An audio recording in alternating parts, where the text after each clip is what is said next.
ó soldados, com Jesus aí. Eles, pois, venceram por causa do sangue do Cordeiro e por causa da palavra do testemunho que deram, e mesmo em face da morte, não amaram a própria vida. O programa Chamando Vencedores é uma realização da Igreja em Cosmópolis, que se reúne à Rua 22 de Abril, número 47, Jardim Planalto.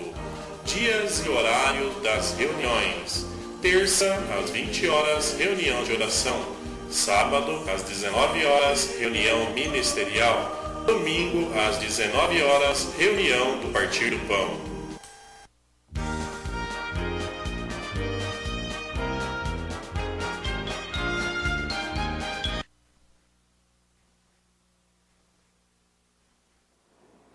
Muito boa noite, internautas. Estamos iniciando o programa Chamando Vencedores.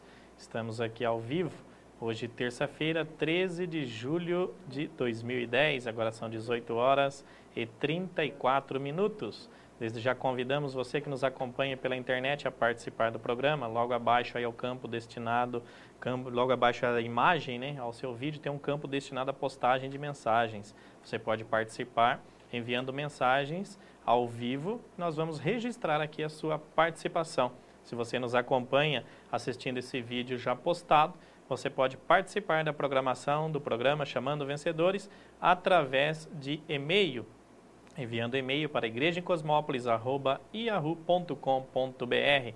E iniciamos o programa de hoje agradecendo aí a audiência dos irmãos, o encorajamento que temos recebido, as orações, né? Por todas as igrejas têm orado aqui pelo programa Chamando Vencedores, e também mandando um abraço aí para o Mateus Abraão Pereira, para o Júlio Carmona, Rafael Morente, o pessoal aqui do cartório de Cosmópolis, pessoal que tem nos acompanhado o programa e tem aí registrado a sua participação, o seu encorajamento dia a dia. Então, muito obrigado pelo apoio de vocês, pela audiência. Então, no programa passado, nós compartilhamos um pouco sobre reinar em vida, né? Falamos um pouco sobre o reino de Deus, o propósito de Deus é estabelecer o seu reino nesta terra, mas para estarmos na manifestação do reino junto com o Senhor na sua segunda vinda, é necessário que cada um de nós, seus filhos, tenhamos experiência de reinar em vida já hoje. E naquela ocasião, então, nós compartilhamos, né, vendo aqui na palavra, na Bíblia, como nós conseguimos reinar em vida hoje, somente através da vida de Deus que habita em nosso espírito, não é verdade? E para iniciar o programa de hoje, nós vamos falar um pouquinho sobre a experiência do apóstolo Paulo, um pouco aqui sobre a sua experiência. E iniciamos na primeira epístola de Paulo aos Coríntios, sobre um versículo aqui, capítulo 10, versículo 11, onde ele diz que todos os acontecimentos com o povo de Israel estão aqui registrados para a nossa advertência. Nesse versículo 11 ele diz: estas coisas lhe sobrevieram como exemplos e foram escritas para advertência nossa. E não somente a experiência do povo de Israel, mas todos os acontecimentos dos ministros do passado, todos os registros sobre os ministérios do passado, sejam eles positivos ou negativos, estão registrados na Bíblia para a nossa advertência e para aproveitamento. Então, no capítulo 9 do livro de Atos, nós vemos sobre a conversão de Paulo, quando ainda seu nome era Saulo. Então, no capítulo 9 de Atos, no versículo 7, Saulo, né, que é o apóstolo Paulo, ele está com os seus companheiros de viagem indo para Damasco, levando autorização dos principais sacerdotes ali de Jerusalém, com uma finalidade: prender aqueles que invocam o nome do Senhor lá em Damasco. E aqui nesse capítulo 9 fala da conversão do apóstolo Paulo. Qual foi a experiência aqui que ele ouviu a voz do Senhor, né, bem próximo ali da cidade de Damasco. Ele ouviu uma voz muito forte que falou com ele, uma luz muito forte que brilhou, né, sobre ele, está aqui no versículo 4 e 5. Mas a ênfase aqui da experiência de Paulo, que eu queria registrar, é o seguinte: que quando ele estava indo a caminho de Damasco, com essa finalidade de prender os cristãos que invocavam o nome do Senhor ali naquela cidade, O versículo 7 nos mostra que ele tinha uns companheiros de viagem. E no versículo 19, após aqui ele já ter um encontro com o Senhor, ter perdido a visão por causa daquela luz muito forte que brilhou, né, diante dele, que nós sabemos que é o próprio Senhor, então ele foi levado pelos seus companheiros até Damasco e ali permaneceu numa casa, e o Senhor enviou o discípulo dele, Ananias, está no versículo 10, enviou Ananias até Paulo, né, até Saulo, para que orasse por Paulo, impusesse as mãos sobre Paulo, e isso realmente aconteceu, está aqui registrado. Ananias foi até Paulo, orou por Paulo, impôs as mãos, Paulo recuperou a sua visão. Então ele se alimentou, se fortaleceu fisicamente, e o versículo 19 diz que depois de Paulo ter se alimentado, ele sentiu-se fortalecido, então permaneceu em Damasco alguns dias com os discípulos. Que discípulos são esses? Discípulos do Senhor.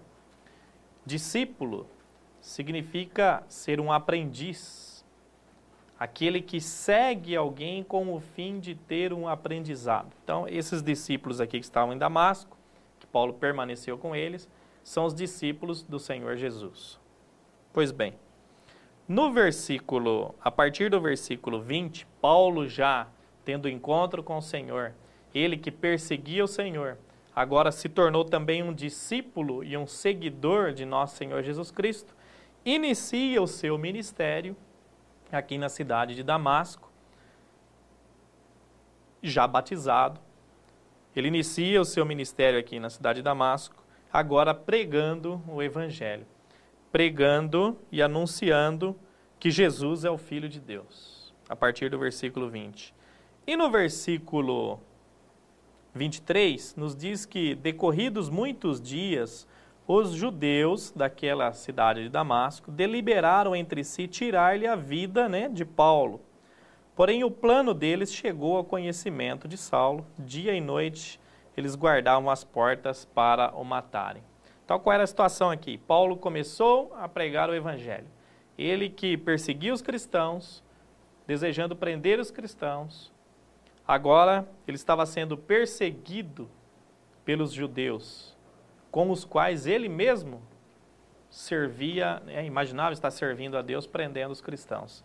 Por ele ser agora um convertido, ser um seguidor, um discípulo de Jesus, ele passou a ser perseguido. E os judeus, ali, né, enfurecidos por essa atitude de Paulo, de se converter ao Senhor, de ser um seguidor do Senhor, eles fizeram um plano de tirar a vida, de matarem, de apedrejarem Paulo. E o versículo, então eles guardavam, os judeus estavam ali às portas esperando a oportunidade de Paulo sair à rua para prenderem e então tirar a vida dele. E o versículo 25 nos diz que mas os seus discípulos tomaram-no de noite e, colocando-o num cesto, desceram pela muralha. Olha só, o versículo 19 diz que Paulo permaneceu em Damasco alguns dias com os discípulos. Esses discípulos aqui não eram os discípulos de Paulo, mas os discípulos de Jesus, do Senhor Jesus, os cristãos naquela cidade. E o versículo 25 diz que os seus discípulos, ou seja, os discípulos de Paulo, tomaram-no de noite e colocaram num cesto, descendo-lhe pela muralha.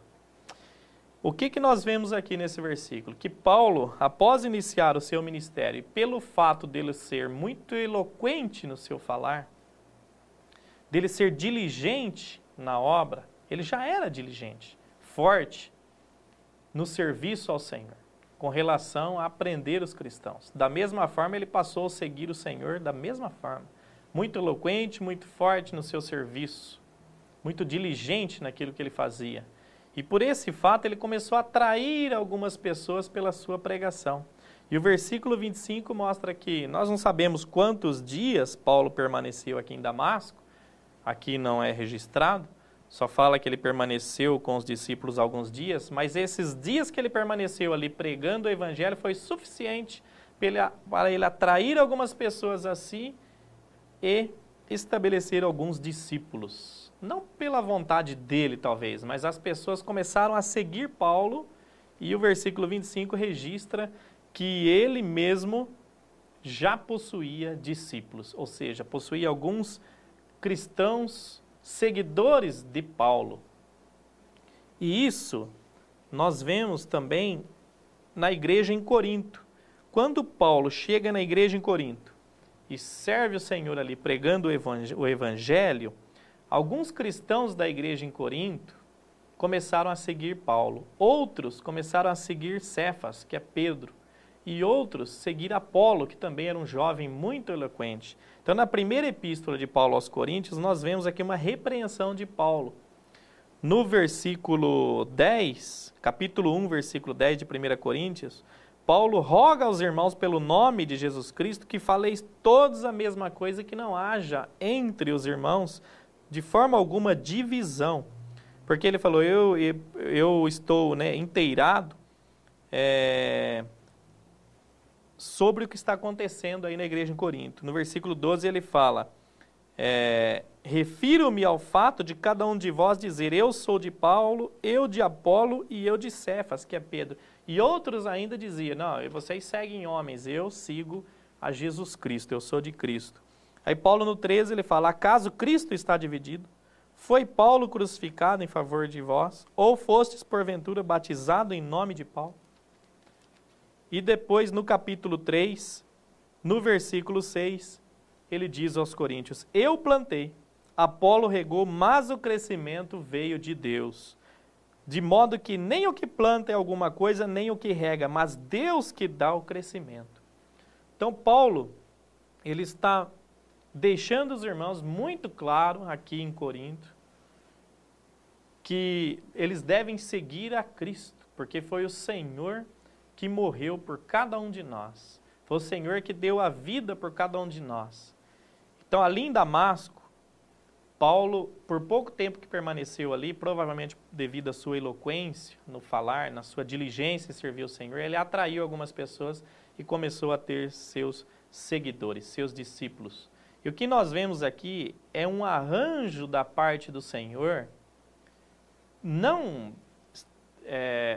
provocando aqui a ira dos judeus em desejar tirar a vida de Paulo, mas nós vemos que o Senhor permitiu essa situação para que através dessa situação, deles desejando tirar a vida de Paulo, ele pôde sair de Damasco, onde ele já tinha estabelecido um discipulado, repito, provavelmente sem a intenção, mas ele estabeleceu esse discipulado, ou seja, já havia discípulos seguindo Paulo, dizendo que eram discípulos dele.